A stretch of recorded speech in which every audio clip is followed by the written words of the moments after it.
Hello chums, and welcome to Setups for Simpletons. I've created an entire series dedicated to explaining Gran Turismo 7's quirky and sometimes unforgiving tuning system, but sometimes it's nice to just copy someone else's homework and be done with it.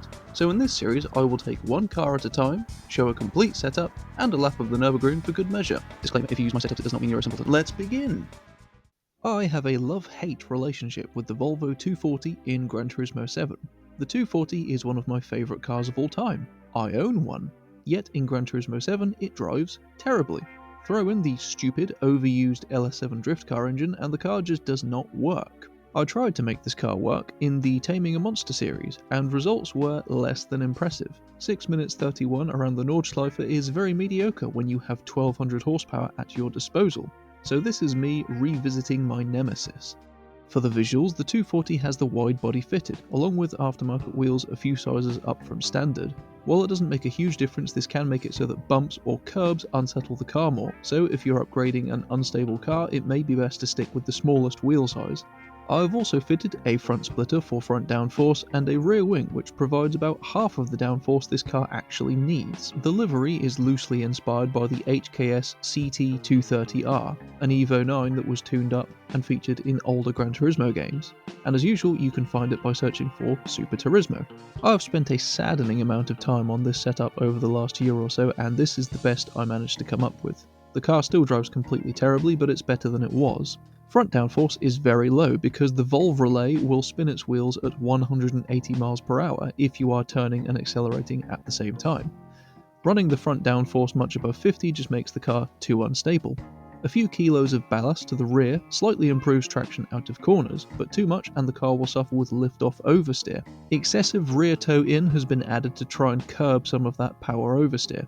For the transmission, the top speed was set to 500, as you can see. This allows first gear to be massively stretched out to well over 100 miles per hour. This allows the rest of the gears to be more closely spaced together, which slightly mitigates the turbo lag when going up through the gears. The Volvo 240 with the LS7 engine made me descend into insanity. Literally, I kept coming back to this car expecting it to not be shit. The Volvo 240 is a car fairly well known for being solid, stable and easy to drive in the real world. However, even without any upgrades at all, the 240 in Gran Turismo is loose, oversteery, and swings around like a pendulum. Add 1200 horsepower from a laggy turbo V8 into the equation and the result is a horror show. Usually though, there's something you can do about it. The majority of Gran Turismo 7's cars can be set up in a way that makes them easy to drive, even at full power. The only exceptions are cars that have no downforce, like the Porsche 356, 911 RS, or the Plymouth Superbird. Thing is, the 240 has downforce, albeit nowhere near enough. It responds to suspension adjustments differently to just about any other car, which makes setting it up a nightmare. It also suffers with power oversteer at some ridiculously high speeds.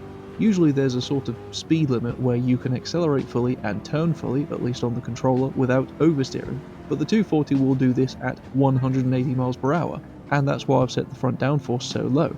Out of all of the cars in Gran Turismo 7 that can have a rear wing fitted, the Volvo 240 is quite possibly the most unstable.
When this car was featured on Taming A Monster, I managed a 6 minutes 31, which didn't feel like it did the car justice. This time around, I got a 6 minutes 23, which is just about level with the FL5 Civic Type R with the GT500 engine, and it puts the 240 amongst a much more respectable group of cars. So, that was my long overdue second attempt for the engine-swapped Volvo 240. I hope it helped. Thank you very much for watching. Please do like, subscribe, and punch me in the bell so that you get notified of my future uploads. Take care of yourself, and ta-ra.